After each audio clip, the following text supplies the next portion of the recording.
Mas dentro de um relacionamento afetivo, quando o desejo morre, quando o homem ou a mulher viram pai ou mãe do seu cônjuge, do seu parceiro, a função casal morre.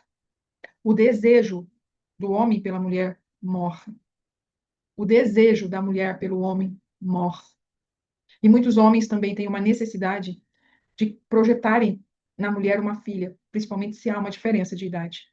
E aí ele infantiliza, porque é muito mais fácil lidar com uma criança do que com uma mulher que muitas vezes vai rebater aquilo que ele pensa, vai se posicionar, vai exigir também aquilo que é de direito dela, vai dizer para ele aquilo que ela gosta, aquilo que desgosta. Então, para que esse relacionamento fique forte, é necessário que os dois amadureçam. É necessário que os dois olhem para o eu mirim que ficou adormecido e que muitas vezes vem à tona e dizer para ele: tá tudo bem, deixa que eu cuido disso aqui agora. Eu sou adulto o suficiente para lidar com tudo isso. Então, presta atenção no que você está fazendo com a sua vida. Quais são os padrões que você traz da sua infância para a sua vida adulta? Às vezes, na arte de amar, você é aquela pessoa que decidiu ficar calada, decidiu ficar quietinha. Às vezes, você é aquela que se rebela, que está ali agindo com um senso de justiça.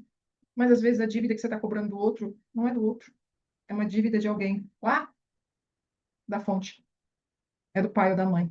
Então, olhe com amor para tudo isso, porque senão você vai continuar patinando no mesmo lugar e vai reclamar de falta de libido.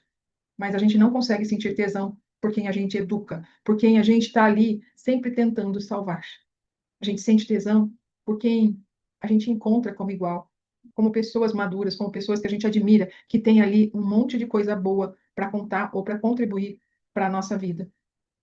E às vezes a mulher ela entra nesse lugar de proteger, de maternar parceiro ou parceira. E com isso, ela mata o desejo.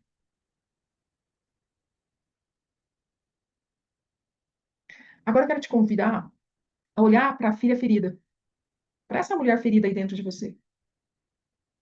E eu gostaria que você olhasse para os tipos de pensamentos que você tem sobre você dentro do relacionamento de casal.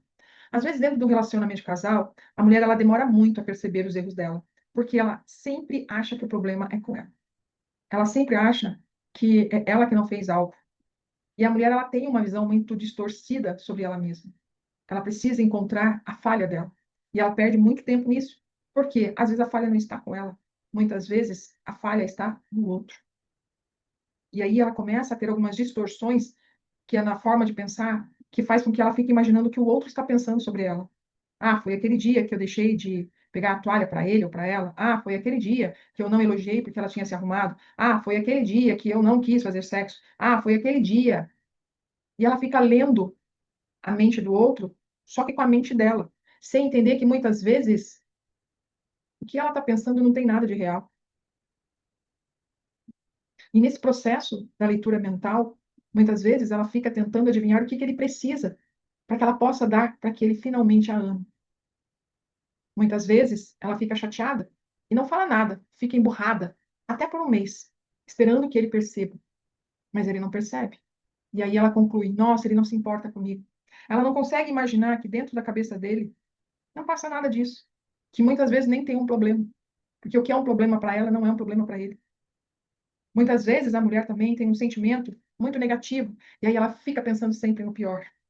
Ela fica catastrofizando tudo de ruim que pode acontecer dentro desse relacionamento. Se ela se posicionar, se ela falar, ela pode ficar sozinha. Esse é um dos pensamentos que mais passa na cabeça da mulher. Então, muitas vezes ela se cala. Ela não aponta onde o outro está errando. Ela não diz aquilo que ela gosta. Porque ela está tão acostumada a viver de migalhas que, para evitar esse vazio, ela não diz nada. Porque ela não dá conta do vazio. Porque ela ainda não se preencheu dela mesma. Ainda ela não conseguiu ver valor nela. Porque quando a mulher vê valor nela, ela coloca limite. Ela não tem medo de perder. Porque ela acredita na competência dela de conquistar uma outra pessoa. E de ser ainda melhor no outro relacionamento. Com mais convicção daquilo que ela pode ofertar. E principalmente se posicionando e sabendo, se posicionando e tendo clareza daquilo que ela não quer para a vida dela. Você conhece alguém que consegue se posicionar? Escreve aqui nos comentários. E se você já está gostando desse vídeo, se essas informações estão sendo relevantes para você, curte e compartilha com aquela tua amiga que está precisando ouvir tudo isso. Tem um outro processo que acontece dentro da mente, que é chamado personalização. O medo maior das mulheres. E se ele se afastar? E se ele não voltar mais? E se esse relacionamento desandar? Novamente, o problema sou eu.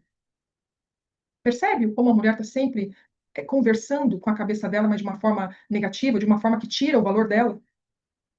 Mas às vezes ela vê chifre em cabeça de cavalo, às vezes o outro só está cansado, às vezes o outro só não quer conversar, mas ela sente como se isso fosse uma recusa, como se ela tivesse infectada, como se ela fosse um ser desprezível, como se ela não tivesse valor. Então, não, é só um cansaço, é só um tempo que ele precisa. E aí espera lá 10 minutos e depois volta, pergunta, está tudo bem? Você está com algum problema? Isso é comigo? Mas para isso ela precisa ter coragem, para isso ela precisa ter, no mínimo, auto-amor, para entender que nem sempre o problema é com ela. Então, está na hora de ver a vida de um outro jeito, de um outro prisma. Muitas vezes a gente precisa ter uma visão de drone, sabe, lá em cima, e olhar para baixo para ver o que está acontecendo. E aí a gente vai ver que no entorno outras coisas estão acontecendo. Nem tudo é sobre nós.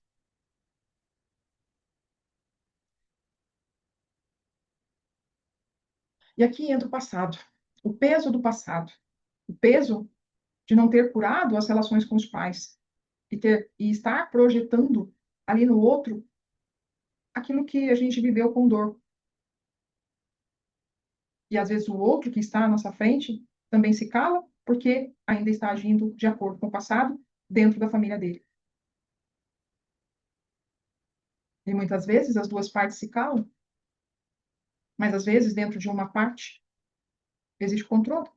A necessidade de saber o que o outro está pensando, a necessidade de saber onde o outro vai, o que ele está fazendo, a necessidade de fiscalizar, porque a pessoa não confia em si mesma e por isso ela não confia no outro. Então tem muitas relações que estão sangrando justamente porque as feridas lá com o pai e com a mãe estão abertas. Indiferente do gênero, dentro dos relacionamentos afetivos há projeções. E quando o relacionamento está doente, uma pessoa vira forte e a outra se torna a frágil. Uma pessoa é a vítima e a outra é a cuidadora.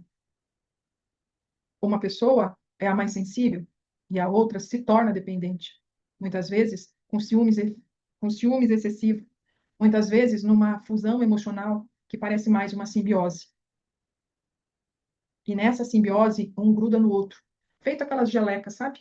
Que grudam e que misturam as cores e que uma não sabe mais identificar o que é a outra. De tão misturada que estão. E assim, essas pessoas perdem a própria identidade e não se reconhecem mais. E começam a viver uma angústia por não saber quem são.